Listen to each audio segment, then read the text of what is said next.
Okay, so we're here in Tampa at M140 Gym with Lianna, IFBB Pro, who is going to talk us through top 3 tips for women in terms of training and nutrition. So, what are your thoughts on that? So I'd say the first one would be most women are afraid to lift a lot heavier. So getting in the gym, kind of pushing the weight a little bit more so than they normally would. A lot of women just kind of stick to a 12, 15 rep range, just go really light because they're afraid to get too big, but there are times and places where you should be pushing the weight a lot heavier and training with more intensity. I think people are just too afraid to get big or bulky, and that's definitely not the case. I've been trying that for years, and still haven't yet. Me too. If you're eating within a certain range and you're aware of your nutrition and everything, that'll kind of lead into the next one. Such as toning. What? Toning, yes. There's no such thing as toning. Toning workout. You're either building muscle or burning body fat. So a lot of people will put them also into a starvation mode or like very, very low caloric deficit. Again, there's a time and a place for that, but if you want to build muscle, you need to be in a caloric surplus. So you need to be eating a little bit more food than you typically think. Do you have a set amount of calories you look at with women you work with in terms of how much the service you look for? So, 200 to 300 calories, or is that 300 calories? Come on! No, I would never send someone at 200 to 300 calories.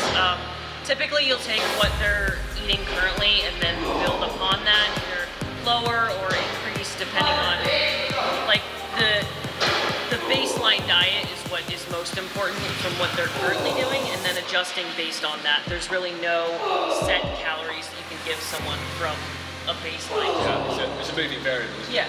So even me, like if I were to drop my calories drastically from what I was doing before, it would be completely different. So we have to see where you're at and then adjust accordingly and take pictures.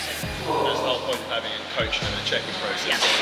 You can adjust and progress things as you go along. Otherwise, you're guessing at the win. It's like when I see you try a diet plan for someone, but like you could be the greatest trainer in the world, but you don't know what's going to happen in a week. Like you're using your previous experience to guess what will happen. The best coach will be able to take what you're doing, adjust based on pictures, weight, progress, measurements, things like that, and then move forward based on that. What would be your next tip? I'd say managing stress levels, especially for women. Your cortisol play like huge parts in what you're doing. So making sure that you're taking time to wind down before you go to bed, at least taking an hour for yourself a day to do like something that you love, something you enjoy, whether that is training or not training. Yoga is something really good that kind of helps me lower my stress levels.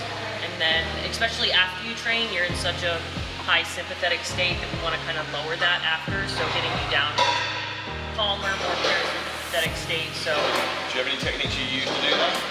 I think meditation or kind of yoga, stretching after your workout is a good way to kind of calm your nervous system down.